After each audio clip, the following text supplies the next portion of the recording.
usan mis fuentes. Esa en concreto, sí. Oye, pues marcamos algún orden o... Bueno, a ver, Pues... porque me deja un poco el tema de la... Supongo que ¿tenéis algún nombre? Orden de los suyos que empiece la directora de... Muy buenas tardes.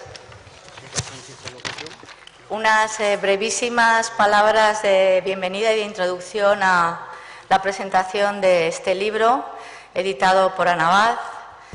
Anabad sigue siendo una activa asociación profesional que desde hace años va marcando las pautas de parte del camino bibliotecario y de archivos que debemos seguir en muchos aspectos, y ahora ha publicado este libro con el título tan atractivo como necesario: Ética y Derechos Humanos para Archivos y Bibliotecas.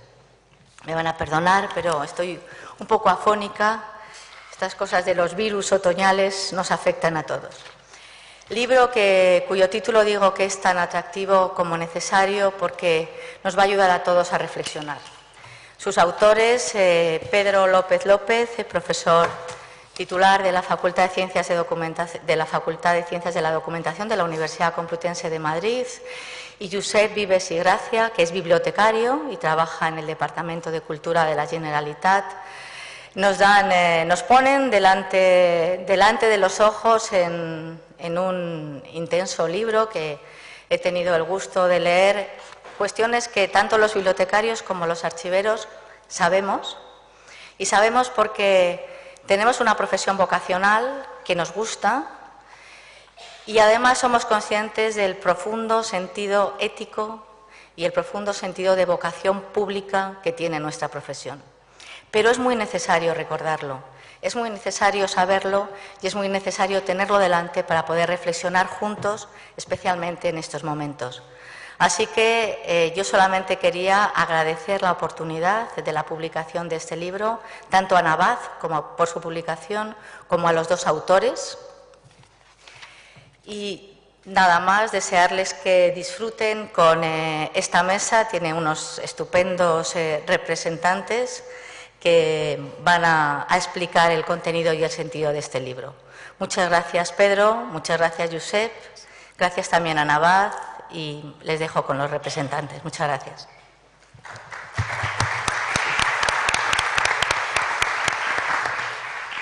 Bueno, pues buenas tardes. No tenía previsto yo moderar la mesa, pero nada, aquí estamos y bienvenidos a todos y muchas gracias por la asistencia. En la mesa estamos, empiezo por la izquierda, Teresa Aranguren, que es periodista, yo creo que es suficientemente conocida. En la actualidad está en la Junta Directiva de la Asociación Pro Derechos Humanos de España. El año pasado esta asociación, y antes de estar en la Junta, claro, tuvo el premio de periodismo de derechos humanos de 2012. En fin, yo creo que no requiere más presentación, ¿no? Miguel Ángel Gacho está a mi izquierda y es el presidente de Anabad, que es la entidad que ha editado el libro. A mi derecha está Josep Vives, que viene de Barcelona. Lo he conocido hoy personalmente, nos conocíamos por correo electrónico, pero hoy he tenido la satisfacción de conocerle.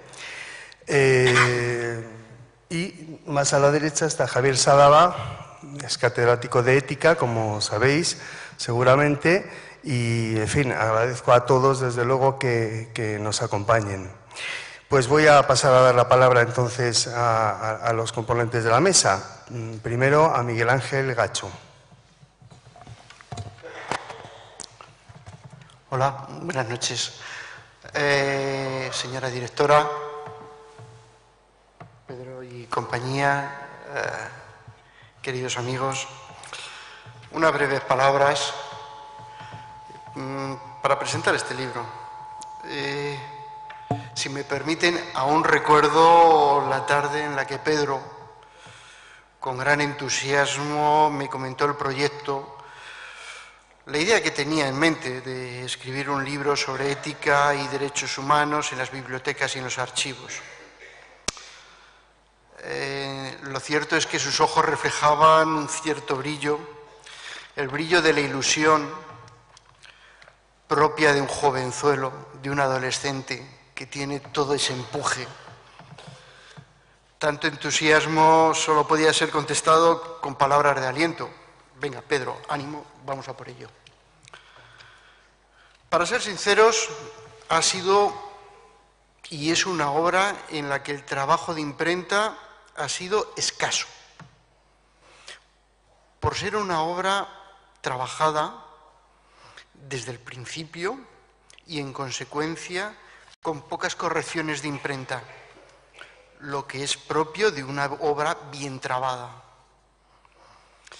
El libro, por tanto, es fruto del trabajo y buen hacer de Pedro y de Joseph, proyecto que está sujeto al éxito o al fracaso. Tengamos también en cuenta que el éxito no es el triunfo, el éxito es seguir creciendo. Podemos decir que este libro está en consonancia con la política de Anabaz respecto a las publicaciones, pues es esta uno de los objetivos prioritarios de la Federación, la difusión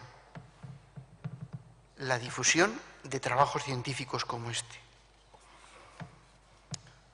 Por el momento está teniendo buena acogida en el mundo científico y profesional, y los primeros indicadores predicen un gran éxito.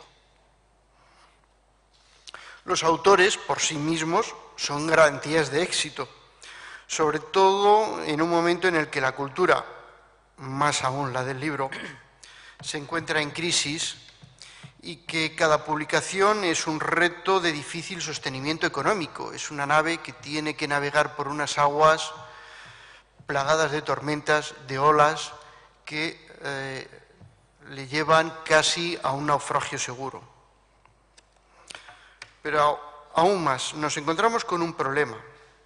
La sociedad de hoy se encuentra imbuida en un momento en el que se fomenta el éxito, pero no se comprende bien el fracaso. Y en el momento actual de crisis de valores, por los frecuentes casos que ha habido de corrupción, ponen de rabiosa actualidad las reflexiones sobre el comportamiento y la ética de los profesionales en el desarrollo de la profesión. Agradecemos a los autores la confianza a la hora de publicar con Anabaz y animar a todos a la lectura de esta obra que es sin duda imprescindible para un desarrollo consecuente de la profesión. También recordar que éxito es diferente a reconocimiento. Ya hemos dicho que el éxito le tenemos asegurado y el reconocimiento en este momento ya lo tenéis. Y por tanto, enhorabuena por esta gran obra. Muchas gracias, Miguel Ángel.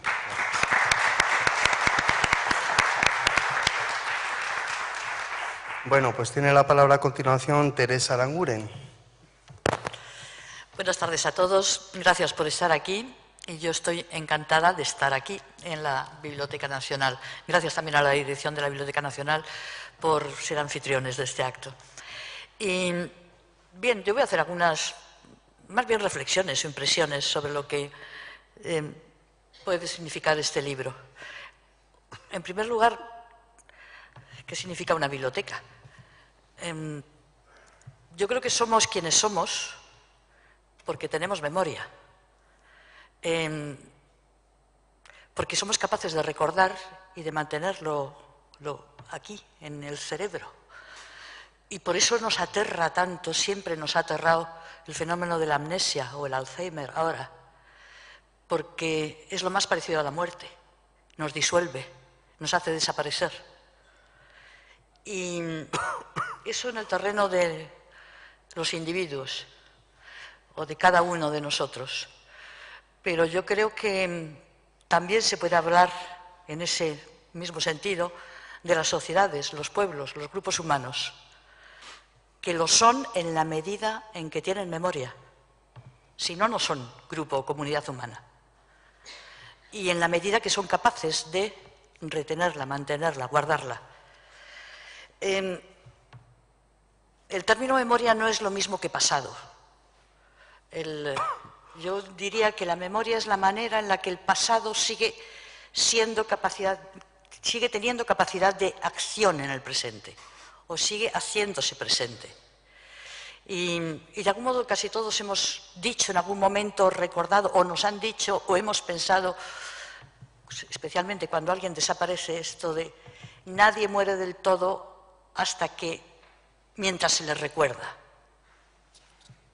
Eso tiene que ver con esta capacidad de los grupos humanos de sentirse como tales en la medida en que son capaces de construir y mantener una memoria.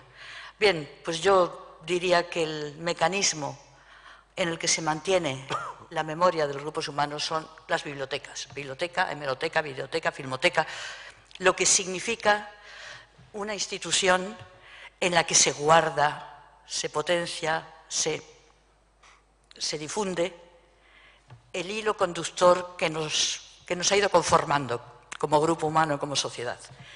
Y en ese sentido, este libro, que tiene este título, que es Ética y Derechos Humanos para Bibliotecas y Archivos, y que uno podría pensar así, si lo tomamos como literalmente, es como los que trabajan en las bibliotecas y los archivos tienen que ser éticos y defender los derechos humanos. Yo creo que no es eso, y el libro no es eso.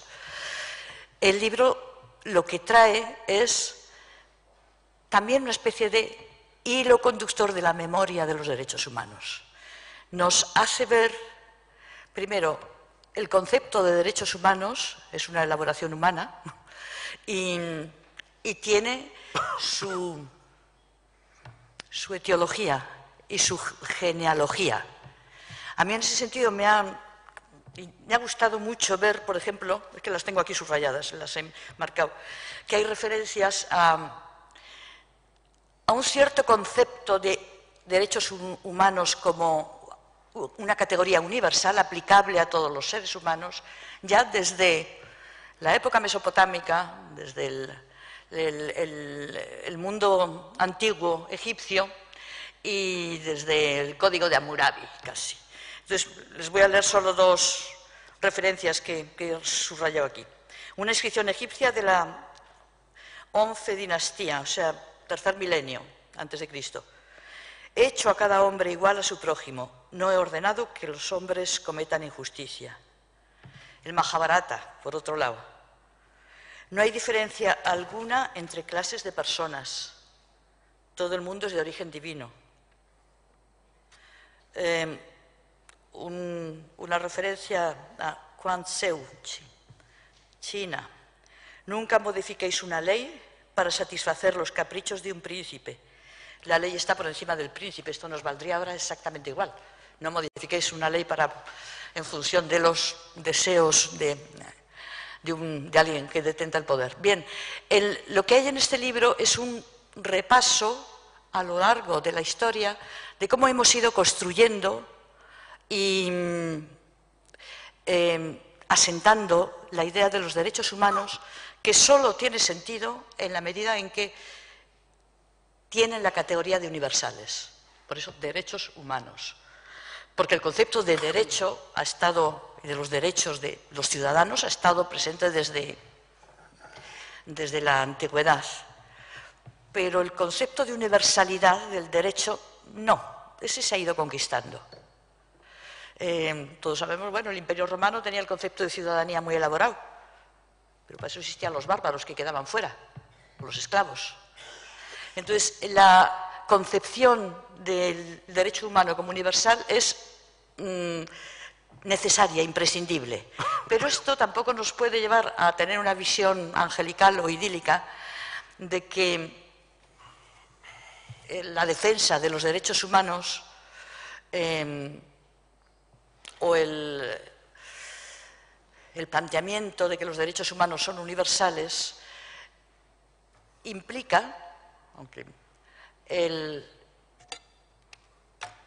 la aplicación real de esto. Incluso, y esto también aparece en el libro, porque hace un repaso que llega de estos primeros atisbos que aparecen en una antigüedad ya muy remota hasta el momento actual, incluso no escamotea la idea de que, dado que como fórmula que es política social surge en Occidente y surge de la cultura europea occidental, muchas veces, ahora, la idea de los derechos humanos se puede utilizar como coartada para realizar estrategias, empresas, operaciones de claro carácter colonial o abusivo o opresor hacia otros. Y creo que no es muy difícil que todos se nos pueden ocurrir unas cuantas situaciones muy recientes, no hay que irse a la Edad Media para esto, en el que esto se ha dado. Y, bueno, invasión de Irak, bombardeo, yo diría, de Belgrado, por ejemplo, varias situaciones en las que se ha aplicado el concepto de derechos humanos como una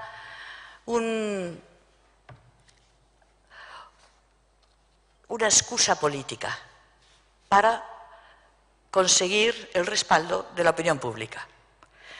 Porque si en época medieval a las guerras se iba porque Dios lo quiere, o a las cruzadas se iba porque Dios lo quiere, las operaciones militares en nuestra época necesitan que la opinión pública lo quiera. Y para que la opinión pública lo quiera, también se necesita que los medios de comunicación se movilicen en ello. Y en este sentido creo que el libro tiene también un carácter de consulta, para que no olvidemos las cosas que han ocurrido, incluso las manipulaciones que con la bandera de los derechos humanos se han perpetrado. Y yo lo agradezco mucho, sé que es un libro útil, es muy útil, por ejemplo, para alguien como yo, periodista, porque a uno le sorprende que poca memoria tenemos a veces. He empezado hablando de la memoria, pero qué rápidamente deja de tener importancia algo que hace un año, unos meses, parecía que era lo más importante, llenaba titulares de prensa. Quizá estamos tan habituados al vértigo de una información convertida casi en alimento alimento mental, no en necesidad, sino en una especie de necesidad de mantener una sensación de estar informado y conectado todo el tiempo, que no tiene que ver con la información real y que forma parte de nuestro tono social y que hace que las cosas parece que importan poco o que muy rápidamente pierden el significado que tuvieron. Y en ese sentido, un libro como este, que rastrea la evolución y los orígenes y las fuentes y la situación actual de la idea de derechos humanos y de su papel en la política y en la sociedad y en el devenir de cada día, pues creo que es, en primer lugar, muy útil, y después, pues que es un primer paso, que estoy segura que dará lugar a una continuación de esta reflexión que hay. Y nada más. Muchas gracias a los dos autores por haberlo sacado adelante, por haber tenido esa idea y por plasmarla tan bien como la habéis plasmado. Muchas gracias, Teresa. Gracias.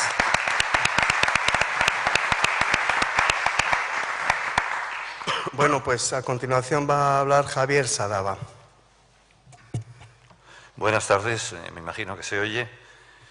Antes de nada, yo no sé por qué me toca últimamente siempre estar en la extrema derecha. Yo voy a tratar de que lo que diga sea inversamente proporcional a la situación en la que estoy situado, que me han situado, ¿no? Y bueno, yo también repito, naturalmente, lo de gracias pues, por la invitación que se me ha hecho para estar presentando el libro de Pedro y de Josep, Ética y Derechos Humanos para Bibliotecas y Archivos. Y por otro lado, voy a ser breve. Bueno, digo ser breve, después uno es menos breve, al menos los que nos dedicamos a la palabra después nos enrollamos, ¿no? Pero yo voy a tratar de no enrollarme mucho y hacer un poco como estudié con los jesuitas, lo de los puntos de meditación. Yo voy a hacer 5 puntos respecto al libro. Primero una exposición breve, pero que vaya directamente a lo que yo que eso sí, lo he enfocado desde lo que es mi gremio, desde lo que es mi profesión, y yo espero que también sea mi vocación, que es la filosofía moral. Y voy a hacer primero una exposición y después unos comentarios con algo de crítica también, porque yo creo que el mejor homenaje que se le hace a un libro es, bueno, pues ver también si uno está en desacuerdo, pues aquellos puntos en los cuales está en desacuerdo. Y eso se hace con respeto, cariño y admiración, como es el caso que yo voy precisamente a presentar. Bueno, antes 2 palabras sobre el personaje, sobre Pedro López López, al cual yo le tengo que agradecer muchas cosas, pero tengo que echarle en cara otras, que me bloquea de vez en cuando el ordenador, ¿no? Yo que soy del Antiguo Testamento y tengo un ordenador viejo, pues cuando llega uno de Pedro siempre me interesa, pero me entra un cierto miedo, ¿no? Y yo creo que es un personaje que tiene, al menos para mí, 3 características que me importan mucho, que están reflejadas en este libro y viceversa, que el libro remite a él. En primer lugar, me parece que es un modelo, es una referencia moral, porque es un hombre comprometido, es un hombre insertado en la vida social, es un hombre insertado en el mundo que le ha tocado vivir. Y además, como decía Nietzsche, el que no es capaz de vivir el mundo que le ha tocado vivir, no es capaz de vivir ningún mundo. Yo creo que él lo vive y nos hace a nosotros partícipes de ese mundo. En segundo lugar, es una fuente de información extraordinaria, pero de muy distintos campos. Si no fuera una muy pretenciosa sentencia la que voy a decir, me parece que es un faro de la izquierda real, no de la pseudoizquierda. Y eso, naturalmente, yo al menos le estoy muy agradecido. Y en tercer lugar, es una muestra de coherencia entre el pensamiento entre la ideología no entendida en términos marxistas, sino como aquellas creencias que orientan nuestra acción, y la acción.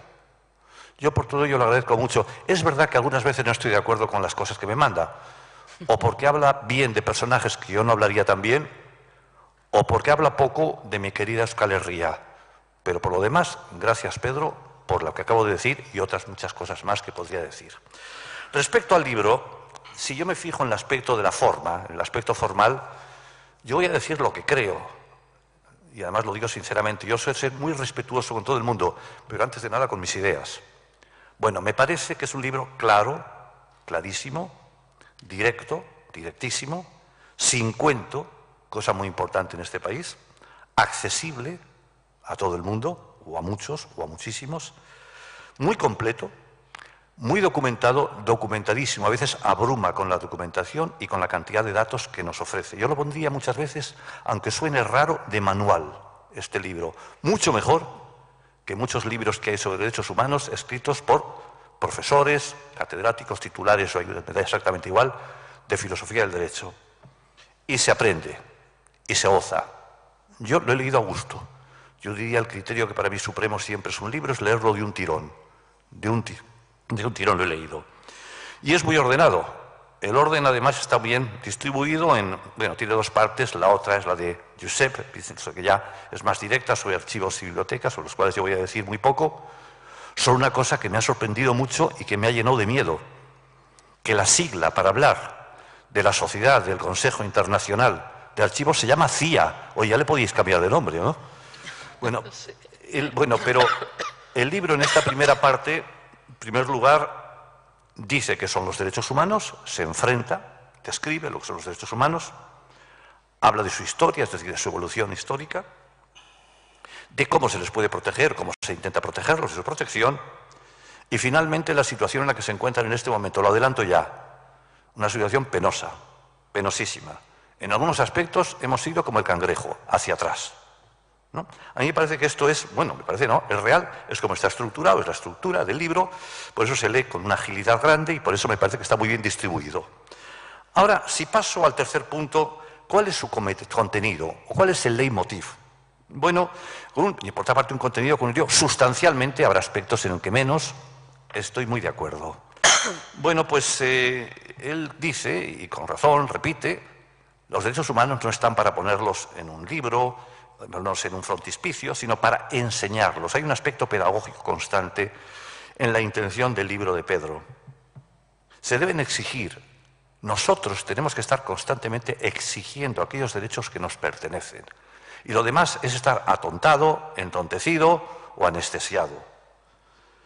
Y se deben, en suma, como decía muy bien, Bobbio no es santo de mi devoción, pero decía menos fundamentarlos y más aplicarlos. Que se apliquen, que eso es lo que importa, ¿no? O lo que es lo mismo, que sean realmente emancipatorios. Aquello que tuvo como una de las palabras, a mí me parece más interesantes, más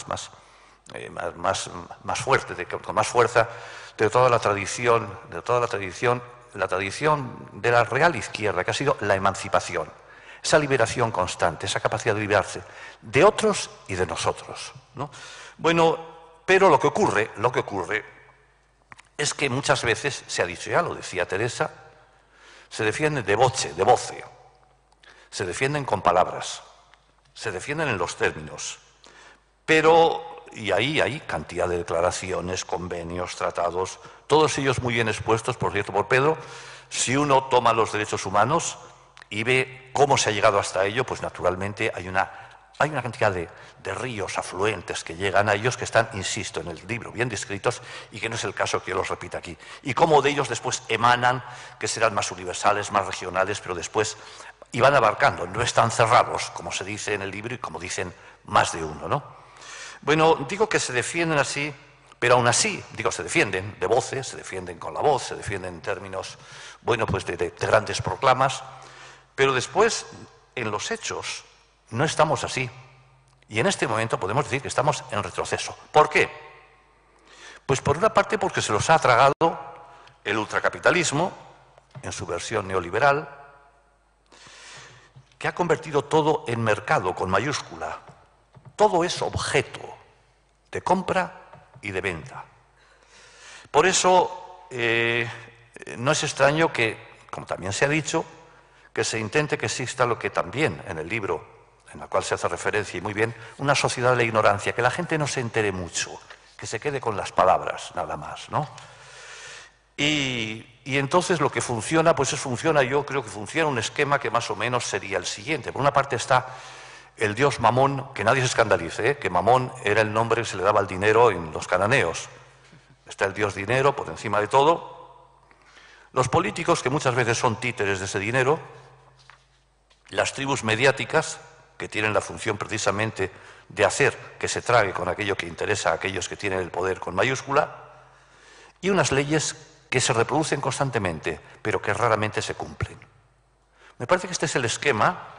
Y yo añadiría algo que no lo añade él, y yo sé que es conflictivo decir esto. Bueno, conflictivo, a mí me parece que es elemental. Y además se vuelvo a repetir que yo, siempre con respeto, siempre, pero también pensando, diciendo lo que pienso, yo incluiría ahí a los partidos políticos y a algunos más, porque se ha producido una auténtica inversión, que en vez de ser los canalizadores de lo que son precisamente las exigencias que he dicho antes y los derechos del pueblo, que es la última y más importante referencia, los soberanos somos nosotros, pues ha dado la vuelta. Más bien nosotros parece que estamos al servicio de ellos. Bueno, ese es un poco el panorama que uno va viendo, cuando va leyendo el libro bien descrito, bueno, que describe perfectamente los derechos humanos. En un cuarto punto se señala, por otra parte, el cinismo de los que hablamos desde el llamado Occidente o la burbuja esta, que es Europa y Estados Unidos y algún país más. Y sin embargo, pues existe ese mundo o submundo, lo que llamamos el tercer mundo, lo que en último término es la colonización, tanto de sus materias como humana. Hay una página, hay muchas, la 102, en donde se describe la pobreza, una vez más, y es patético, lo que está ocurriendo es patético, y de una desproporción con las posibilidades que tenemos los humanos que debía darnos vergüenza a todos. O la situación de la mujer, o lo que la mala globalización, la globalización ha sido la del dinero, que se expande como Los Ángeles, ¿no? O la excusa del terrorismo, que el terrorismo también se ha dicho, bueno, pues se pueden perpetrar todas las mayores, no es cuestión tampoco que yo ahora en este momento hable de todo lo que se está haciendo.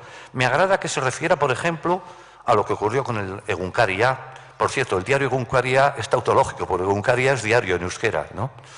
O Egin, o a los del pastel a ese que se lo tiraron a la barcina, que no lo voy a aplaudir, pero que les puedan caer 5 años es una auténtica barbaridad, ¿no?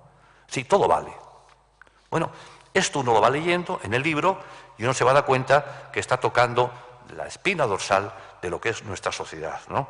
Bueno, esto que en último término lo que configura el Estado-mercado, como también se dice en el texto, y que nos aleja de lo que sería un socialismo libertario o un Estado de pueblos, o una república cosmopolita, ¿no?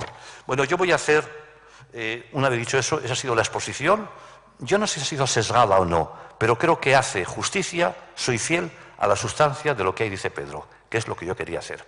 Yo hago un comentario ahora, si queréis, un poco más, no digo profesoral, pero como estoy acostumbrado a estar en tribunales de oposición y en las tesis doctorales, y como creo que es una forma también de hacer un homenaje a Pedro, al libro y a Josep, algo un poco crítico, o por lo menos con cariño. A mí me hubiera gustado que hubiera tocado el tema del humanismo. El tema del humanismo fue fundamental en toda Europa. Los derechos humanos se hacen consultando a supuestos intelectuales, y era una de las polémicas más importantes que hubo en los años 60, 70 y casi 80, especialmente en Francia, sobre qué es el humanismo. Porque cuando se habla de derechos humanos, pues naturalmente estamos hablando de los humanos y estamos hablando de si esos humanos, o hay que ser respecto a los humanos, más humanista o menos humanista. No digo que sea esto algo a lo cual tenía que haber aludido, pero sí que me parece importante que ha habido las disputas Chomsky-Skinner, las disputas de Chomsky y Foucault, lo que dijo Sartre, lo que dijo Heidegger. Creo que eso enriquecería muchísimo el libro en la siguiente edición. Después creo que muchas veces, puede tener al principio la idea, no de él, pero en general, que cuando se habla de los derechos humanos se comete cierta circularidad, o petitio principii, o tautología. Me explico. Los derechos humanos son los derechos del hombre, con eso no se ha dicho nada. Es igual que si yo digo, el Athletic de Bilbao juega bien porque es el Athletic de Bilbao. Bueno, ¿y qué? Bueno, a mí me importa que juegue bien. Por cierto, hoy no juega, juega mañana. Y espero que gane. Pero hay que en ese sentido tener bastante cuidado en la fundamentación, ¿no? A lo mejor es imposible una fundamentación estricta, porque yo, en el fondo, como en casi todo lo que tiene que ver con la moral, con el derecho y con la política, creo que es una cuestión de opción, de voluntad. No que todo sea irracional, pero que al final uno opta por un cierto tipo de modelo mundial, opta por ser más o menos compasiva por los humanos, u opta por ser un egoísta. Y entonces yo creo que eso es algo que hace que muchas veces sea difícil el fundamentarlo. Se recurre con frecuencia, pero en una espiral, no, ni siquiera espiral, es circular, al concepto de dignidad. Bueno, no hay concepto, a mi modo de ver, peor utilizado que el de dignidad. Cuando alguien no sabe qué decir, dice, es que es muy digno. En las constituciones se pone al principio, pero ¿qué quiere decir usted con dignidad? No es un sombrero que se pone uno encima, no es una entidad metafísica. ¿Qué es entonces? Una pequeña anécdota. Estaba yo en una mesa redonda hace ya unos años y había allí un señor, al cual no le tengo, por cierto, nada de estima, porque ahora va predicando democracia y en su tiempo me echó a mí de la universidad. Y esas cosas hay que recordarlas, porque la memoria también es eso. Se puede reivindicar ahora la memoria mientras entonces se callaba o se era cómplice, ¿no? Bueno, pues empezó y se pasó todo el discurso, toda la mesa redonda, hablando de la dignidad. Y yo le dije, ¿tengo que acabar ya? Ah, bueno. Yo le dije, no, acabo enseguida. ¿Podrías en 30 segundos definirme qué es la dignidad? Se puso rojo, dijo un montón de palabras y al final no dijo nada. La dignidad, para mi modo de ver, es ser sujeto de derechos. ¿Y eso qué quiere decir? Que al final los derechos humanos, me lleva a lo que sería la fundamentación mía, y sobre todo siguiendo a mi maestro Tugendhat, que se han hecho en función de la interacción humana a lo largo de la historia nuestra. Por cierto, uno no nace, la declaración a mí no me gusta nada cuando dice uno nace con todos los derechos, porque eso suena a biologismo. Uno construye los derechos, y lo que construye son los derechos morales, primero los derechos morales, y el primero es la igualdad, y el segundo, tener en consideración que es de todos.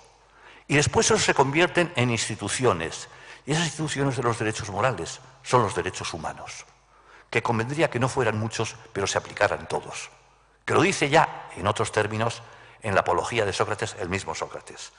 Bueno, hay cosas que sería muy largo, que no voy a entrar. Yo no tengo tan claro que uno no pueda alienarlos. No tengo claro, simplemente. Un ultralibertario podría decir que puede hacerlo. Pero esas son cuestiones no de minucias intelectuales, sí de minucias para poderlas discutir en un contexto, en fin, que no sería el más apropiado, ¿no? De la misma manera que a mí me gustaría que se hubiera hablado del derecho a la felicidad. Yo no creo ya que hay derecho a la felicidad, pero sí hay la felicidad es un derecho a derechos, que son los de segunda o tercera generación. La felicidad es una cuestión en último término, que no tiene medida, es personal. Pero lo que sí tiene medida son las condiciones que tengo que tener para tener mi proyecto de vida. Que tengo que tener una salud, es decir, una asistencia sanitaria digna, una vivienda digna, etcétera, etcétera, etcétera, etcétera. Eso está dicho en el libro, pero creo que me hubiera gustado que hubiera estado más resaltado. Yo, por otra parte, hay una nota que sí me gustaría, se hace referencia al Islam, cómo el Islam pasa completamente de los derechos humanos y los supedita a la religión. Yo creo que en este punto hay que ser menos benevolente con el Islam y hay que ser mucho más exigente. Y hay que estar en desacuerdo precisamente con lo que está sucediendo tanto en los estados llamados musulmanes como en la exportación de lo que está suponiendo, entre otras cosas, el menosprecio de la mujer. Y en ese sentido, mucho menos multiculturalismo ingenuo. Está muy bien señalado, pero yo lo hubiera sido más crítico en este punto. Bueno, yo solo digo que, así como se suele decir en derecho, rebus sic stantibus, ya sé que todos sabéis latín, pero lo traduzco, estando así las cosas, ¿qué hay que hacer? Si yo quisiera ser consecuente con el libro y conmigo mismo, movilizarse y desobedecer. Desobedecer mucho. Solo hay que obedecer las normas justas. Y si no, desobedecer. Y respecto ya a lo de Josep, ahí no voy a entrar, porque lo de la CIA, además, eso ya me asusta, la infla y la CIA, pero sí que hay una cosa, se lo he dicho antes, la repito ahora, cuando habla de la distinción entre ética y moral, perdóname que yo me ponga un poco en mi profesión, es un lío, porque normalmente ética y moral en la vida cotidiana, las conversaciones más familiares, se utilizan como sinónimos. Si los utiliza un político, lo utiliza de forma engolada, y cuando dice ética es como si fuera una cosa suprema, ¿no? Pero no sabe muy bien lo que está diciendo. Y en el campo de la filosofía y de la moral hay tres acepciones que hay que tener bastante cuidado. Una es la que tiene que ver con la historia. No es lo mismo la idea de moral o de ética en autores como Kant o como Hegel. En la filosofía política, por ética suele entenderse aquello en lo que todos tenemos un consenso, que todos somos iguales, bueno, pues somos iguales ante la ley, es decir, ese mínimo que nos uniría a todos. Después unos pueden estar a favor de la eutanasia, otros a favor de las células madre, otros en contra, eso sería ya la moral. Y finalmente lo que yo creo que es precisamente la distinción auténtica. La moral son los códigos morales que tengamos aquí. Cada uno tiene su código moral, a pesar que hayamos sido todos culturizados pues de una manera con estímulos más o menos parecidos. Unos pueden estar a favor del aborto y otros no. Unos pueden estar a favor de la eutanasia y otros no. La ética es la justificación de ese código moral que yo tengo. Si estoy a favor de tal o tal código moral es porque yo soy más utilitarista, más principialista, creo que es la moral mía mejor que las otras, o que tiene más argumentos, etc. Esa sería, y no un autor que es citado por Josep, y al cual le he dicho que yo creo que no le citaría, ¿no? Por eso lo he dicho. Acabo ya de verdad. Respecto a los archivos y bibliotecas, bueno, archivo viene de arge, que es principio, que es mandato, y se sitúan bien altos, como las bibliotecas. Yo creo que, como los teólogos hablan del depositum fidei, el depósito de la fe, los archivos y bibliotecas son el depósito humano de los hechos y de las creencias. Y en este sentido son la cristalización de la información. Yo no digo, como dicen algunos, que solo somos información, incluso paquetes de información, que incluso si hubiera un Dios, sería un gran ordenador que nos iba a resucitar, pero que la información corre por nuestras venas humanas, históricas, que no deben naturalmente manipularse, sino que por encima de todo deben ser protegidos. Tema bien tocado a lo largo de todo el libro por Pedro. Y sobre todo que es un excelente vehículo de derechos. Yo acabo ya definitivamente. Digo enhorabuena a la editorial, enhorabuena y felicidades a Pedro y muchas gracias.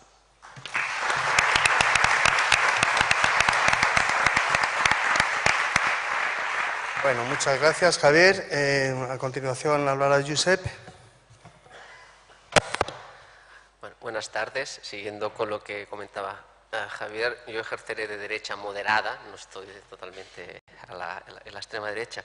En primer lugar, querría agradecer a Ana Santos, a la directora de la Biblioteca Nacional, que nos haya invitado a presentar el libro. obviamente a Pedro López, que él no lo recuerda, pero sí que nos vimos, porque él llevaba barba, ¿no? Al menos yo lo recuerdo con barba, y sí que es verdad que luego todo el trabajo del libro ha sido por correo electrónico. Y hemos discutido, la verdad, muy poco, eso no sé si es bueno o malo, pero bueno. Obviamente a Anabat por confiar en nosotros, porque desde que Pedro sugirió publicarlo en Anabat, que salió, yo no había vivido nunca una edición tan rápida. O el libro estaba muy bien o la imprenta va muy rápida, pero la verdad es que ha sido todo muy rápido. Y también a la presencia de Teresa Aranguren y Javier Sabada, porque para un mindum de bibliotecario como yo, pues claro, que te lea el libro un personaje como Javier Sabada da vergüenza, porque luego, obviamente, y con toda la razón, hace sus comentarios críticos como bien deben ser, y sobre todo al público asistente, porque además hoy creo que hay fútbol. O sea, que venga sí, tanta... Lo hay. Hay fútbol. Por tanto, creo que ya es bueno, y más en estos momentos. El encaje mío en este libro, yo creo que es, por el tiempo que vivimos, oportuna, y personalmente egoísta. Oportuna, porque la palabra ya ha salido, todo el mundo habla de crisis de valores, de crisis social, de la crisis social. Yo no sé si es que esto se ponga de moda es bueno o malo. Yo creo que más bien es malo, porque vamos a tener unos follones terminológicos ahora entre valores, principios, tal, que un poco es la justificación también del libro, de intentar terminológicamente aclararme, para empezar yo. Porque desde el primer código deontológico que se trabajó en Cataluña del Colegio Oficial de Bibliotecarios, que se aprobó en 2006, hemos ido recorriendo un poco, y de la mano de Paz Fernández hemos conseguido ahora en 2013 que SIRIC también tenga ya su propio código ético, y de aquí esperamos con la colaboración de FESAVID, que sea capaz de ser capaces entre todos que los códigos éticos sean una realidad en todas las asociaciones profesionales de bibliotecarios y documentales en España. Lo que pasa es que cuando hacer un código no es difícil, pues si un poco espabilado, coges lo que han hecho los otros, los lees, pegas, cortas y pegas y te sale un código, ¿no? Lo que pasa es que a mí personalmente me sonaba un poco a impostura intelectual, porque luego te van a llamar para hablar de los códigos y de los valores y lo único que has hecho es leer y pegar y cortar, ¿vale? Y es cuando dices, bueno, tendría que saber un poquito más de ética, ¿no? Tendría que intentar saber por qué esa línea acaba escrita tal como está, porque al final siempre hay un motivo, ¿no?, de por qué las cosas acaban como son. La tradición en España sobre la ética profesional no es muy grande. Los estudios en ética de bibliotecario han sido liderados básicamente, y yo diría que muy en solitario, por Margarita Pérez Pulido. Prácticamente todo lo que está escrito se lo debemos a ella, y es lo que he leído yo, lo que ha leído Pedro, lo que hemos leído todos los que nos hemos interesado en estos temas, y sobre todo en deontología comparada. O sea, lo que hace Margarita es comparar mucho los diferentes códigos de otros países, y entonces es a partir de aquí que la parte de ética, que sí que es verdad que es muy en plan manual, sobre todo para aclararnos unos cuantos terminológicamente y situar un poco el contexto, el libro, la colaboración, teniendo en cuenta que lo que habíamos trabajado hasta ahora eran directamente los códigos profesionales, es subir un poquito para arriba un nivel y empezar a hacer estas distinciones terminológicas que comentaba Javier, para situar el tema, especialmente en un momento que si tú pruebas un código querrás explicarlo un poco al resto de colegas, y esto hay que contextualizarlo. Eso por arriba, por esta parte, y luego hacemos alguna incursión, digamos ya más, podríamos decir, militante, decir, vale, tenemos un código, hemos hablado mucho de códigos en la biblioteconomía profesional, pero ¿y ahora qué? ¿Qué hacemos con el mundo real? Porque en el mundo real están pasando cosas y no tenemos mucha bibliografía de qué tenemos que hacer los bibliotecarios delante del mundo real con cosas que están pasando, y que me sorprende que a veces no actuemos, digamos, deontológicamente. Pongo el ejemplo de cuando los recortes en sanidad llegaron a un momento, cuando se plantea el tema de no dar asistencia a las personas que no tienen los papeles en regla, como los mismos colegios profesionales y los consejos de médicos dijeron que hasta aquí habíamos llegado. Y son los propios médicos, algunos, los que dicen que realmente pasan a desobedecer. Es decir, a mí mi código ético me impide no atender a una persona porque no tengo los papeles en regla. Bueno, y el día que nos pida el regidor que quien no tenga papeles en regla no entra en la biblioteca, ¿qué vamos a hacer? ¿Estamos armados conceptualmente para contestar. ¿Realmente somos meros técnicos o realmente somos una profesión con valores que tenemos muy claro para qué estamos? ¿Vale? A partir de aquí el libro intenta poner casos de otros sitios donde han llegado a códigos profesionales como resultados de problemas. Y los más conocidos, pues ya se sabe, el de Estados Unidos, que con toda la caza de brujas, la caza de brujas llega a las bibliotecas y llega la censura en las bibliotecas. ¿Y qué tienen que hacer los bibliotecarios? Dar una respuesta. Y de esta respuesta sale decir, hombre, necesitamos un código, unos valores que todos estemos de acuerdo, porque cuando se quiera se presenten estos casos, podamos responder. Y esto, de hecho, es lo que caracteriza una profesión y que te hace llegar más allá de un mero oficio o de una mera técnica. Y el otro caso es el de en Francia con Le Pen, cuando ganan las primeras municipales en el Frente Nacional, que les pasó exactamente lo mismo. De un día para el otro dejan de recibir Le Figaro o Le Monde y empiezan a recibir prensa de extrema derecha. Bueno, pues los bibliotecarios se encuentran con que no tienen una herramienta profesional para decir, bueno, ¿y qué hacemos? Porque es el ayuntamiento el que me paga y es el ayuntamiento el que me está enviando los periódicos. Y de ahí nace el código de francés. Nosotros, que no los expliquemos no quiere decir que no los hayan, porque lo que nos dedicamos a estos temas hemos ido recopilando. Y no es una cuestión muy directa como lo pasaron los franceses o los americanos en su momento, pero todo empieza montando un filtro para Internet, que eso lo ve todo el mundo muy bien, y resulta que el resultado es que acabas no pudiendo acceder a muchas páginas web, que es muy discutible que no puedes acceder. Tampoco he visto que la profesión como tal haya dicho esto no se puede hacer o esto tenemos que impedir que siga adelante. El libro es bastante manual. Sé que es un campo de minas intentar hablar de la diferencia entre ética y moral, por lo tanto me remito intenta uno remitirse a algunos autores. La diferencia entre ética y moral, pues citando a Aranguren, tal como lo dice él, será la diferencia entre moral pensada y moral vivida. En el libro todo esto se pone porque de alguna manera el lector va a ser un bibliotecario y es ofrecerle unas guías para que cuando hablemos de ética sepa de qué estamos hablando, cuando hablemos de moral sepamos de qué está hablando, cuando hablamos de principios o cuando hablemos de valores o cuando hablamos de ética profesional o de cuando hablamos de deontología profesional. Estas 6 palabras se pueden utilizar perfectamente en un lenguaje como sinónimos. Claro, a partir de ahí no hay quien entienda nada si tú pretendes dar un curso y explicar qué es un código deontológico y cómo has llegado. Cuando pones el microscopio tienes que forzar, aunque sean las fronteras, porque si no tienes ahí un pegote conceptual que no se entiende. Y eso tiene sus riesgos, obviamente. Yo me pregunto si cuando nosotros llegamos a la Facultad de Biblioteconomía y cuando salimos tenemos claro qué somos. Somos una profesión a la que se inventa un nuevo cachivache. Ya empezamos a preguntarnos si desapareceremos los bibliotecarios. Eso no lo veo en los médicos, no lo veo en los abogados, no veo a los médicos preocupados por Internet, ni porque ha salido una nueva máquina que hace un robot que opera. Al contrario, veo que son los mismos médicos los que se meten con nosotros. Cada vez que sale un aparatito de estos, toda la profesión a temblar de que vamos a desaparecer. Yo aquí lo que constato es que igual no tenemos clara nuestra esencia. Yo al menos cuando me decidí a estudiar biblioteconomía pensaba que tenía claro para qué uno estudia. Uno estudia medicina, tiene claro el valor de su profesión, que es la beneficencia, busca hacer el bien a las personas, busca sanarlas. Cuando uno estudia derecho se cree que lo que uno le motiva es el sentido de la justicia. Entonces, ¿cuál es el sentido de nuestra profesión?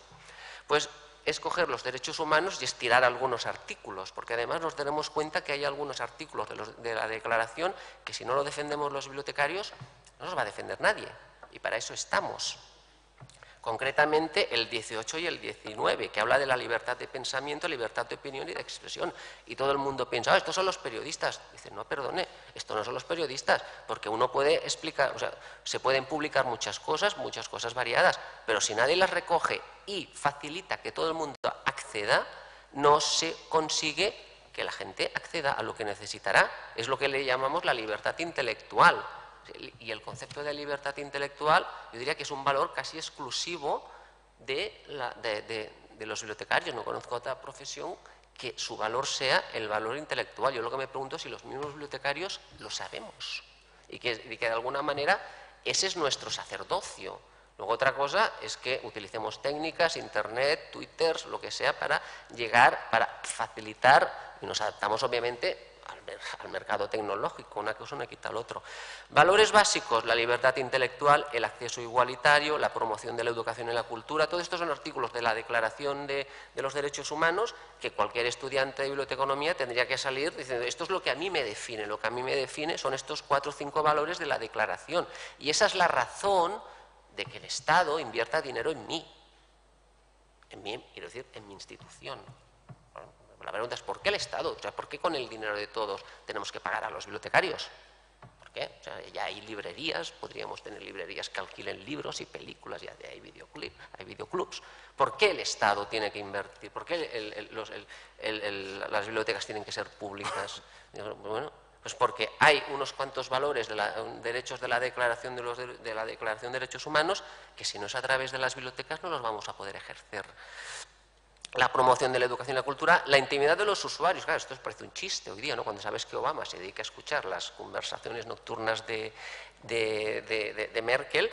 Lo que pasa es que, a ver, Merkel dice lo que dice, pero no ha cesado a su jefe de contraespionaje, el valor del cual es proteger la intimidad, para empezar, de su presidenta. Ya sabemos, como bibliotecarios, los americanos lo saben cuando Bush aprueba la ley patriótica, de que se les va a presentar en la biblioteca un señor del FBI o de la CIA, que en inglés no es CIA. Y les va a enseñar la chapa y sin necesidad de autorización judicial le van a tener que enseñar los registros de préstamo y los accesos y que han consultado los usuarios de Internet. Y eso ya sabemos que pasará. La cuestión es, ¿nosotros tenemos claro que nos tenemos que oponer y que tenemos que poner todos los mecanismos para que eso solo se pueda hacer en los casos que marque la ley, siempre y cuando consideremos que la ley es justa, que esa es otra? ¿Vale? Porque no, es que esto nos lo dice la ley. Bueno, la ley también la tenemos que discutir desde el punto de vista ético, ¿vale? Y el reconocimiento de la propiedad intelectual, que es otro campo de minas en el tema bibliotecario, donde yo creo que se expresan más opiniones personales que opiniones profesionales. Una cosa es lo que piensa un médico sobre las patentes a nivel personal y otra cosa es lo que el colectivo médico como profesionales creen de las patentes. Son dos niveles que yo creo que es importante no mezclar. Yo creo que en el caso de los bibliotecarios tenemos muy mezclado nuestra manera de pensar o nuestra manera de ser con lo que son los valores corporativos y yo creo que no siempre es así. Yo siempre hago la broma de que los bibliotecarios pueden ser de derechas, deberían ser de derechas también, en el sentido de que cuando tú juntas a bibliotecarios que a nivel personal creen cosas diferentes, profesionalmente comparten una serie de valores que son intocables y entonces ahí está la gracia, porque pase lo que pase, sabe que tienes un sustrato común que te define como profesional, con independencia de lo que tú pienses. Y normalmente, claro, obviamente ese código es pactado y se llegan a unos valores comunes que nadie pone en cuestión. Podríamos decir, parafraseando lo de la época de Clinton, de que cuando le dicen que estúpido es la economía, yo creo que es la ética estúpido. O sea, el problema que hemos tenido aquí, que yo creo que ya no es tanto de crisis de valores, porque ahora esto se va a hablar mucho, es que no hay valores, hay que volver a los valores antiguos. Yo me pongo a temblar, porque yo ahora tengo 43, todavía viví 5 años de franquismo. Cuando tiras mucho para atrás dices, ¿qué valores? El que yo veía cuando a mí me llegaron a pegar con la regla, yo era muy buen alumno, o sea, tampoco era, me llegaron a pegar con la regla en clase un día por hablar, dices, bueno, esos valores. Y ahí creo que se hace un poco de trampa, porque valores hay siempre, el nazismo tiene valores, el comunismo tiene valores, el capitalismo tiene valores, todos tienen valores, todo el mundo, no se puede ir por la vida sin valores, yo no conozco a nadie que no tenga valores, ¿vale? Otra cosa es qué valores son y cómo se priorizan, que yo creo que ahí está la clave, la priorización de los valores. Hemos llegado donde hemos llegado porque la priorización de los valores eran los que eran. Yo siempre hago la comparación con el Barça de Guardiola, porque el de ahora no sabemos todavía por dónde va, con el Barça de Guardiola y el Madrid de Mourinho. tú te entras en las páginas web y los dos dicen que tienen valores. Y los lees y puedes sacar los mismos valores. Ahora, si tú los ordenas de una manera concreta, te sale el Barça de Guardiola. Los mismos valores ordenados de otra manera, te sale el Madrid de Mourinho. Uno es más bueno, no, bueno. Entrar en qué es más bueno, entiendo que ahí ya estaremos haciendo ya más moral y ya vamos a gusto. Pero que valores hay en los dos sitios y que yo creo que lo que cambia es la priorización. Lo que hemos vivido en los últimos 10 años, pues bueno, yo creo que todo el mundo lo sabía, que lo que se valoraba era la monetización de todo. ¿Vale? Nadie se exclamaba, yo lo veía. Yo creo que el resto del mundo también lo veía, pero estábamos contentos con estos valores. Y bueno, esta priorización de valores nos ha llevado lo que nos ha llevado. Nos ha ido mal, ¿de acuerdo? Abramos el melón y vamos a ver cómo tenemos que priorizar, porque seguramente los valores que eran más importantes son los que han quedado más abajo. Una pregunta que también se hace en el libro es por qué tenemos tanta poca ética formalizada en nuestra profesión, por qué se habla tan poco de ética.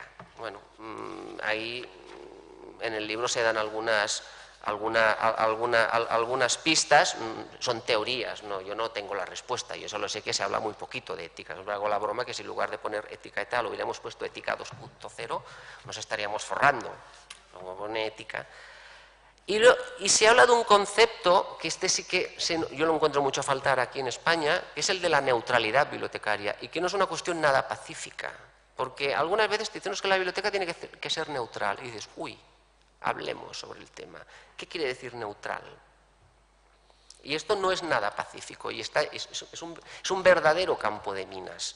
Porque, si el contrario de neutralidad es militante, también nos espanta. Claro, si la biblioteca neutral es que es militante, y si no es militante es que es neutral. Y es peligroso. De hecho, ya en el 38, un sociólogo, Bernard Berelson, ya instaba a los bibliotecarios americanos a la necesidad de defender valores y principios imprescindibles en la democracia. Pero en el 62, o sea, casi 30 años después, había un personaje que influyó mucho, que era Foskett, que acuñó un lema que era no politics, no religion, no moral. Es decir, yo no me meto en nada. Según esta corriente, a los bibliotecarios no nos interesa la verdad, sino la libertad. Eso no sé si os recuerda este uso abusivo que se hace hoy día es que yo apelo a mi libertad individual para siempre aprobar una cosa que me acaba afectando a mí, no a ti. ¿De acuerdo? Y en este sentido solo importan las necesidades de los usuarios. En esa época se hicieron estudios en bibliotecas y llegaba un usuario y preguntaba, por ejemplo, ¿cómo se podía fabricar una bomba? Pues no tenía ningún problema en que los bibliotecarios, no había ningún problema, los bibliotecarios le informaban dónde podía encontrar información para fabricar una bomba. Este sería el caso extremo de neutralidad, ¿vale? En el otro lado tendríamos lo que se llama la biblioteconomía, digamos, más progresista, ¿no? Que sí que quieren encabezar la lucha por lo que sería la igualdad social, la libertad, la equidad y la justicia, que eso se lee mucho, sobre todo en autores de Sudamérica, donde ahí las condiciones sociales también son mucho más duras, y llegas a entender que desde aquí veríamos como no sería excesivo, sería un grado más bajo que excesiva militancia. En todo caso, hay la frase esa famosa de Franco que le dijo a un periodista, haga como yo, no se meta en política, porque yo creo que aquí en España, y esto sí que es cosecha propia, creo que se confunde política con partidización. Un poco, que Pedro lo cita en el libro, es el supuesto apoliticismo, que sería como la virtud, versus el compromiso social, ¿no? Que entonces cuando te señalan con el dedo es que ese tal cual. O cuando Pedro cita a Machado con la dichosa neutralidad española, ¿no? Sorprende un poco porque políticas de préstamo tenemos políticas de acceso, tenemos políticas de colección, o sea, estamos haciendo política. Yo creo que hay que reivindicar, y naturalmente que los bibliotecarios hacemos políticas, pues claro que hacemos políticas, porque decidimos, si no, no podríamos hacer nada, hacemos políticas. Otra cosa es que hagamos partido, que eso es otra cosa. Un poco yo creo que viene... Entonces, hay una cierta tentación en los bibliotecarios de querer mantener la neutralidad. ¿Cuál es el problema de la neutralidad? Que la no acción es una acción. La no acción, por ejemplo, no lo tengo estudiado, pero sería interesante ver cuál fue la reacción de los bibliotecarios alemanes durante el periodo nazi. Con el principio de la neutralidad, yo no hago nada, dejo que me censuren, dejo que no sé qué, y lo único que estoy haciendo es ayudando al movimiento mayoritario o al que tiene más fuerza en ese momento. ¿No tendríamos el deber moralmente de exigirnos, por ejemplo, la defensa a ultranza de la censura? Yo en ese caso creo que sí. La ética, yo creo que es básica, no se puede definir una profesión sin unos valores morales, yo creo que es imposible. O sea, seguro que los panaderos los tienen, pero yo creo que deberíamos ser alguna cosa más que un oficio o una práctica. O sea, yo creo que somos muy buenos técnicos, tenemos muy buenas prácticas, pero creo que todavía nos falta un plus de algo por dentro, ¿no? Como el alma, ¿no? Yo no sé cómo explicarlo, ¿no? Pero eso que cuando acabas la carrera te miras para adentro y ves que te falta algún valorcillo ahí profesional para explicarte por qué me levanto cada mañana para ir a la biblioteca. Se hace un poco de referencia a la ética en archivos y museos, porque así lo pactamos, y es curioso ver que tienen unos valores muy diferentes a los bibliotecarios, sobre todo los museólogos. No quiero entrar, está en el libro, porque si lo digo oralmente me voy a meter en un campo de minas, si hay algún archivero o algún museólogo. La ética también se destaca como una herramienta de gestión. Realmente, si gestionáramos las bibliotecas como marcan los códigos éticos que hemos aprobado, es que no tendríamos problemas, porque ahí está todo. Tienes que tratar bien al personal, con lo cual, eso es lo que te enseñan en los cursos de gestión. ¿Cómo motivas al personal? Pues tratándolo como personas. Es que tú a veces vas a cursos de formación donde te explican unas obviedades. Obviamente, si tú tratas mal a tu equipo, así no se motiva. O sea, ¿qué es liderar? Pues liderar es precisamente tratar al otro de igual a igual, tratarlo como una persona. Es que parece mentira que tengas que pagar una pasta en un curso de gestión para que alguien te explique que tienes que tratar a tus colaboradores como a iguales, o sea, como a personas. Que el presupuesto se tiene, o sea, que tú tienes que gestionar tu presupuesto como gestionas el de tu casa. Es que son obviedades, pero esas obviedades que son las que recogen los códigos, si realmente las aplicásemos los centros de trabajo, yo creo que trabajaríamos en el jardín del Edén. Y para finalizar, ¿qué debemos hacer como bibliotecarios con cosas que tenemos sobre la mesa? Porque el tema de la censura... Mientras las bibliotecas no son importantes, en Estados Unidos, en los 60, a partir de la Segunda Guerra Mundial, saben que las bibliotecas son muy importantes. Entre otras cosas, ¿por qué tienen tanto dinero las bibliotecas, sobre todo las universitarias? Hay la carrera espacial por el medio. Y el gobierno federal se gasta lo que no tiene para comprar todo, para que las bibliotecas, los investigadores tengan todo lo que les haga falta para a ver quién llega antes a la Luna. En Estados Unidos, lo sabéis, sobre todo en el mundo anglosajón, las bibliotecas son el exponente máximo de la democracia. Si en Estados Unidos la mayoría de bibliotecas públicas son gratuitas todavía, y no he oído nunca ni el Tea Party que haya puesto sobre la mesa hacerlas pagar, cuando la sanidad se paga, la educación se paga. En Estados Unidos la mayoría de bibliotecas públicas no se pagan. O sea, imaginaros la importancia social que tiene para su concepto de democracia la biblioteca pública, no porque sea un centro cultural, no porque sea un centro de acogida, que también, sino porque es la expresión máxima de la democracia y de las ideas. Es esa catedral donde están todas las ideas, y para ellos un ciudadano que tiene acceso a todas las ideas será mejor ciudadano, podrá participar mejor en la democracia y tendrá un pensamiento crítico como que tiene que ser. Claro, en sistemas donde las bibliotecas son muy... y eso se ve en el caso francés, cuando uno del Frente Nacional escribe y lo deja por escrito: si queremos pinchar lo que piensan los franceses, tenemos que empezar pinchando las bibliotecas. ¿Por qué? Porque la biblioteca es donde va todo el mundo, y ahí la gente accede a documentos, y por eso se intenta censurar. En Cataluña, por ejemplo, tenemos sobre la mesa varios ayuntamientos que han aprobado unas ordenanzas municipales según las cuales las personas que lleven burka no se admiten en la biblioteca. no podrán acceder a edificios públicos. Claro, la biblioteca pública es titularidad del ayuntamiento. ¿Qué vamos a hacer los bibliotecarios? ¿Vamos a impedir que las personas que lleven burka no entren a la biblioteca? En todo caso, lo tendremos que hablar, porque sí que es verdad, el tema del burka, yo sé que para el tema de la mujer no es un tema fácil, pero para mí tampoco es fácil impedir a alguien el acceso a la biblioteca. Porque si está, y ahora voy a hacer demagogia, pero igual esta madre está acompañando a 2 niños a la sección infantil para que vayan a la biblioteca. Estos 2 niños van a dejar de entrar porque su madre lleva burka y yo no la dejo entrar en la biblioteca. Yo no lo tengo claro y tendría yo y otros que hablarlo. A ver, ¿qué hacemos? ¿Qué priorizamos? ¿En qué escala queda nuestro valor? La ley de la transparencia, si nuestro valor máximo es el acceso a la información, la libertad intelectual, a mí me sorprende mucho que en todo el debate de la ley de la transparencia, los bibliotecarios como profesión, yo creo que estamos muy desaparecidos. O sea, hay 50.000 colectivos hablando sobre la ley de la transparencia, pero lo que está claro es que no somos los bibliotecarios los que estamos liderando ¿y a qué nos dedicamos? No sé, porque hay otras leyes que a mí no me afectan tanto, pero es que esta es básica, desde el punto de vista de mi moral, de mis valores, cuando yo me miro aquí dentro. La reforma de la propiedad intelectual, bueno, sí, cuesta encontrar gente que se dedique a ello, pero vamos haciendo. Crisis, los médicos, los colegios de médicos están lanzando muchas alertas sobre cómo está quedando la sanidad pública, y son los colegios profesionales los que lo están diciendo.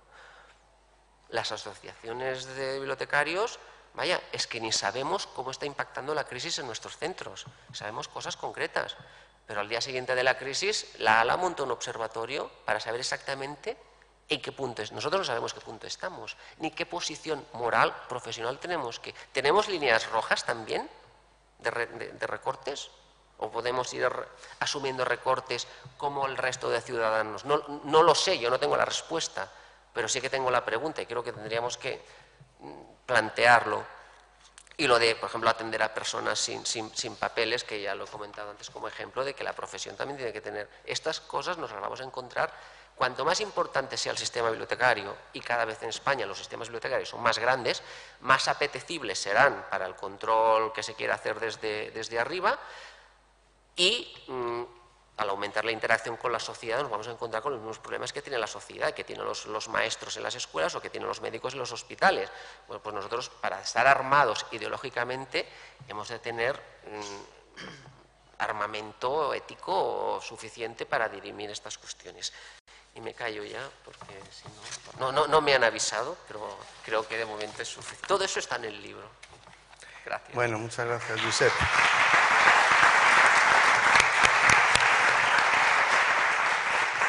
Bueno, pues vamos a ir cerrando ya. Voy a ser breve, aunque suene amenaza, pero creo que podré cumplirla. Bueno, yo tengo que empezar por el capítulo de agradecimientos, naturalmente, que a veces es un poco tedioso para el público, pero es obligado y es necesario. Primero a los asistentes, evidentemente con un acto público sin asistentes pues se cae, ¿no? Así que muchas gracias a todos por venir. Luego, pues a la Biblioteca Nacional y, por supuesto, personalmente a Ana Santos, que enseguida que le hice la propuesta de presentar aquí el libro, pues rápidamente me contestó. Así que te agradezco mucho, Ana, la gestión. También a Antonio León, que está al lado y que es el que ha organizado este acto también. Y, bueno, veo a Milagros del Corral, la antigua directora de la biblioteca, también te agradezco la asistencia. Bueno, de los miembros de la mesa, pues por Miguel Ángel Gacho, por empezar por Miguel Ángel Gacho, pues también el que Anabad acogiera enseguida este libro y que además funcionara tan rápido. De verdad que ha sido espectacular. Nos pusimos las pilas antes del verano y en septiembre estaba ya inmediatamente antes del verano, bueno, junio, julio, ¿no? Así que muchísimas gracias. Para nosotros ha sido, bueno, pues una buena oportunidad publicar en Anabad y espero que para Anabad haya sido también una buena cosa, ¿no? Bueno, a Javier Sádava, pues la verdad es que ha sido un lujo contar con él. es una autoridad académica, naturalmente las críticas que nos ha hecho, pues claro, por supuesto, están más que fundamentadas, ¿no? Yo a Javier le admiro porque, no solo porque intelectualmente pueda ser objeto de admiración, ¿no?, sino también por su compromiso, que yo es algo que valoro más aún, ¿no?, porque el modelo Torre de Marfil pues no es un modelo que me atraiga mucho. Y Javier, pues yo le he pedido el apoyo en varios actos y manifiestos y siempre ha estado ahí, muchas veces en terrenos pues un poco pantanosos, es decir, no políticamente correctos. Así que pues requiere un acto de valentía de vez en cuando, que siempre ha estado ahí, ¿no? Así que muchísimas gracias, Javier, por leerte el libro. Has demostrado que te lo has leído desde luego de cabo a rabo. Subrayado, lo tengo Ya subrayado. es que lo tienes subrayado. Bueno, a Teresa Aranguren, pues también es una persona con una trayectoria que yo admiro. Además, en particular, su valentía y su compromiso, ¿no? Yo el otro día, navegando un poco por la red para espiar también, todos espiamos ahora, pues vi un poco más de su trayectoria que conocía, ¿no? Pero Teresa estuvo en la guerra de Irán-Irak y era la única mujer periodista. Creo que había otra fotógrafa, ¿no? Pero entre cientos de periodistas, bueno, primero que a mí me parece que ya hay que tener valor para ir a un conflicto bélico a cubrirlo, ¿no? Y en una época en la que la mujer pues realmente escaseaba en estos medios, supongo, ¿no? Y luego pues ha demostrado también su valentía. Recuerdo unos hechos en septiembre de 2011 con el Consejo de Administración, que saltó a la prensa y que fue la única que defendió una postura honesta para el periodismo, ¿no? Bueno, pues muchísimas gracias, Teresa, también. Bueno, sigo a Josep, porque yo cuando me planteé este libro, decir que domino es demasiado, pero bueno, el campo de los derechos humanos más o menos me es familiar ya después de años, pero yo no me atreví a escribir sobre ética, ¿no? Así que necesitaba un apoyo que Josep, enseguida que le escribí, pues acogió con entusiasmo el proyecto, así que también hay que agradecérselo. Aunque no está presente, pero también quiero agradecer a Rosa Regas, que ha hecho el prólogo del libro. Con Rosa yo tengo una buena relación desde hace años. También la considero una mujer bastante valiente, polémica, muchas veces, porque es así, y la gente valiente pues es polémica, lógicamente. Y bueno, también, igual que decía antes de Javier, ¿no?, manifiestos, apoyos para actos, pues siempre ha estado ahí. Bueno, también el perfil de Teresa es igual, ¿no? Veo por ahí algún compañero de Amnistía. Yo llevo tiempo en el activismo en derechos humanos y he aprendido mucho, pues estando en Amnistía, he estado en el equipo de educación en derechos humanos, en el equipo jurídico, y he aprendido mucho de mis compañeros, ¿no? Bueno, y un agradecimiento, me vais a permitir una nota más personal y a lo mejor os parece más remota, pero quiero mencionar también aquí a mis padres, ¿no?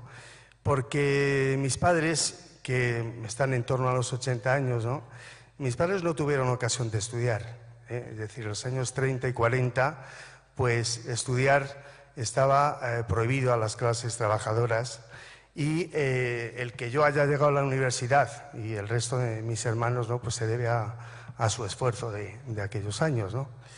Así que, pues, pasado el capítulo de agradecimientos, quizás también haya que referirse a que uno, cuando hace un libro, no es una obra exclusivamente personal, naturalmente que bebe de otros autores y aprende también de los alumnos, los que impartimos clase, pues enseñamos, pero también aprendemos, porque los alumnos, con sus preguntas, con sus desacuerdos a veces, aquí hay algunos alumnos, también alumnos de la Universidad de Mayores, que también aportan toda su experiencia, pues uno aprende mucho enseñando también, ¿no?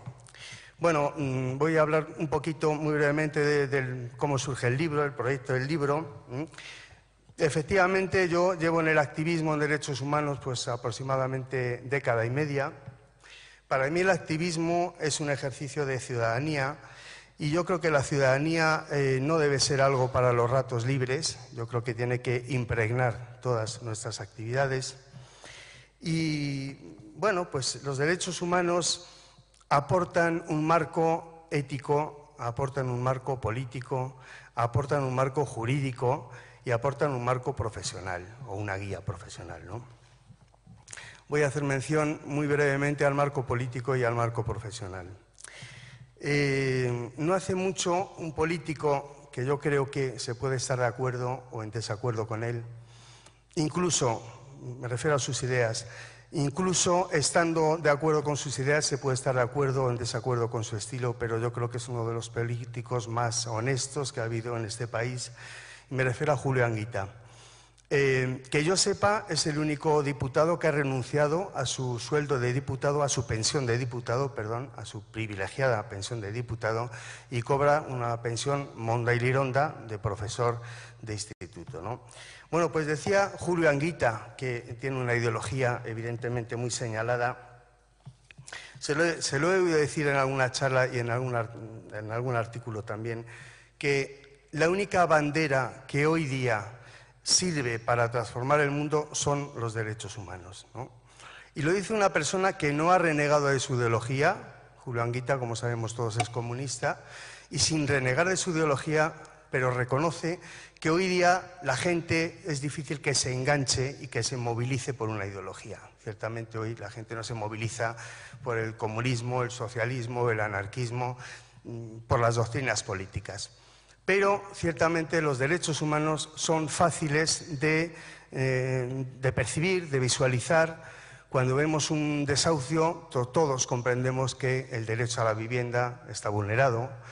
Cuando vemos lo que ocurre en el mundo del trabajo, con los despidos, con la precarización, con el empeoramiento de las condiciones laborales, todos comprendemos que los derechos laborales, que son parte de los derechos humanos, están siendo vulnerados o degradados.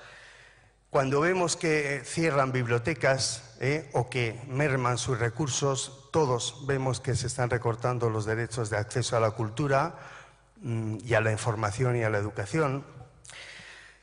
Y desde el marco profesional, pues yo creo que los derechos humanos constituyen una buena guía. Tanto desde el sistema educativo en el que estoy como desde el sistema bibliotecario encontramos referencias que aluden a la obligación de proteger y de divulgar los derechos humanos. Voy a dar dos referencias muy breves. La Asociación de Estados Iberoamericanos para el Desarrollo de las Bibliotecas Nacionales, Avinia, que se ha reunido en Panamá recientemente, ¿no? Pues aprobaba un documento en 2004 que se titula Valores éticos compartidos por las bibliotecas nacionales. En él, ¿qué se decía? Se decía, entre estos valores se incluye la promoción de los derechos universales de los pueblos a la educación, la cultura y los conocimientos. Derechos humanos que están relacionados íntimamente con la actividad bibliotecaria, ¿no? Desde el campo educativo, pues una referencia es la Conferencia Mundial sobre la Educación Superior, que se celebró en 2009 y cuyo documento de clausura se refería a que los estudiantes universitarios o que la universidad no está para formar solo en habilidades, que es a lo que nos está llevando el proceso de Bolonia. Yo soy muy crítico con este proceso, sino que debe, cito textualmente, contribuir a la educación de un ciudadano comprometido con la construcción de la paz, la defensa de los derechos humanos y los valores de la democracia. Bueno, alguien dijo que una profesión constituye la principal responsabilidad y aportación del ciudadano a la comunidad.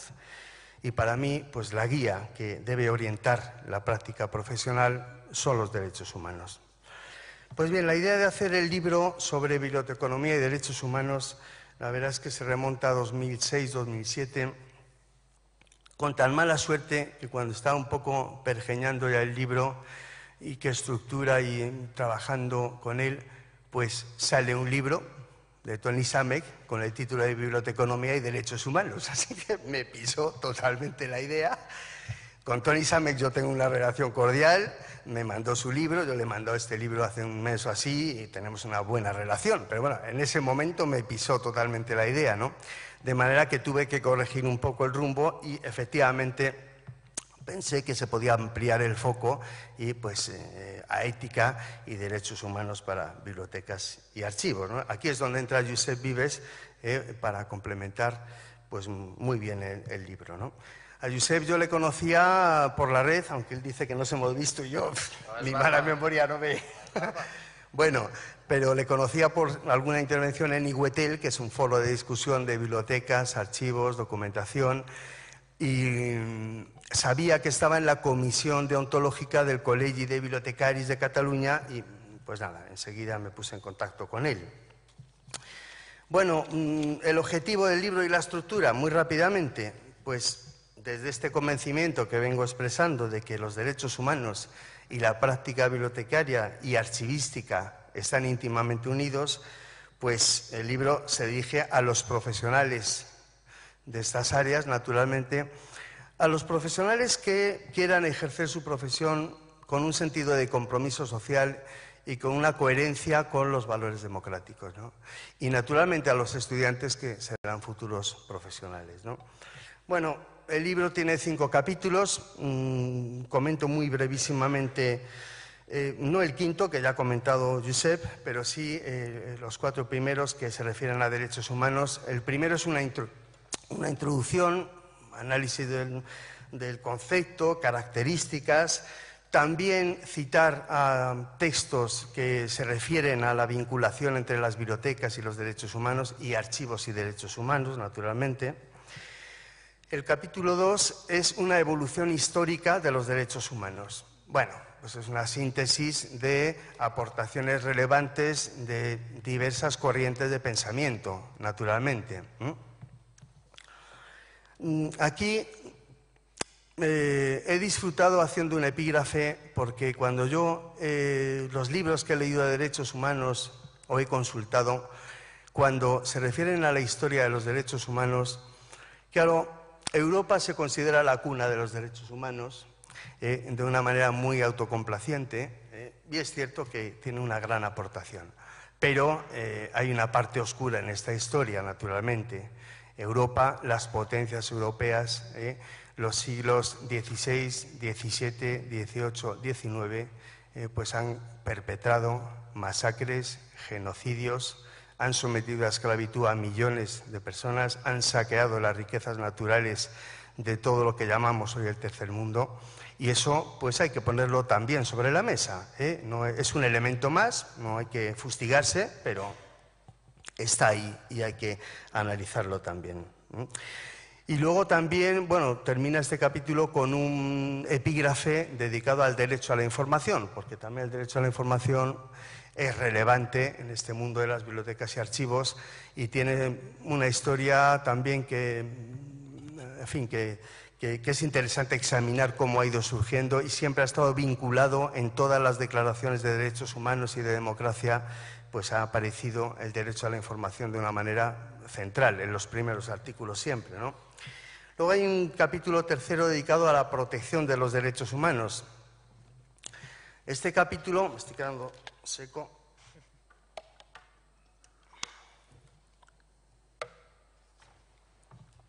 Este capítulo es el más corto. El más corto por varias cosas, porque yo no tengo una formación jurídica potente como para explayarme mucho aquí, pero además porque tampoco el público al que va dirigido, pues en principio va a tener formación jurídica, ¿no? Va dirigido al mundo de las bibliotecas y archivos, ¿no? Y bueno, la situación actual de los derechos humanos, que me ha permitido un poco salir de esa estructura de manual, ¿no? Es decir, porque siempre te permite un poco de ensayo, ¿no? Ese capítulo puede ser oceánico, naturalmente, porque hablar de la situación actual de los derechos humanos da para muchísimo. Entonces, bueno, por centrar en 2 elementos que me parecen relevantes, pues yo me he fijado en la globalización neoliberal, porque si no, efectivamente, oponerse a la globalización es como oponerse al teléfono o al ferrocarril, no tiene ningún sentido. Es la gestión que se está haciendo de la globalización que que desde hace 3 décadas venimos sufriendo, la globalización neoliberal, naturalmente. Y luego, pues el otro elemento es la lucha contra el terrorismo, que está sirviendo para todo, como ya estamos viendo. Sirve para espiar a todo el mundo, sirve para asociar la protesta social a terrorismo y sirve para un roto y para un descosido, ¿no? Entonces se han hecho barbaridades en nombre del terrorismo. El modelo de lucha contra el terrorismo está, desde luego, alimentando el terrorismo. Lo inquietante es que puede haber sectores interesados en alimentar el terrorismo. Eso es lo más inquietante, pero evidentemente y objetivamente el terrorismo está aumentando con el modelo que se está siguiendo, ¿no? Bueno, y entonces estos dos elementos, los resultados que estamos teniendo, pues son nefastos para los derechos humanos. Se están erosionando los derechos humanos a ojos vista, ¿no? Y bueno, pues el capítulo 5, ya digo, que es el dedicado a ética y deontología, que ya ha comentado Josep, y yo pues lo dejo aquí. Espero que los que leáis el libro os sirva, os sea útil, os enriquezca, y os doy las gracias nuevamente por la asistencia. Gracias.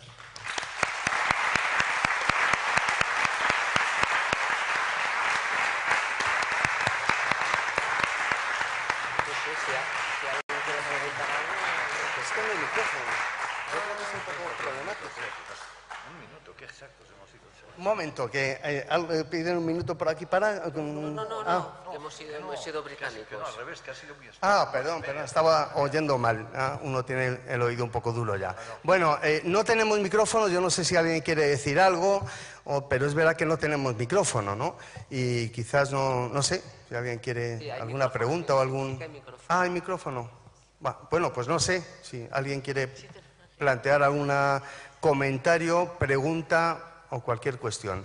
Supongo que también, sin haber leído el libro del que estamos tratando, pues es complicado, ¿no? Bueno, pues nada más. Muchas gracias nuevamente. No, es que nos han dicho que a y media teníamos que acabar.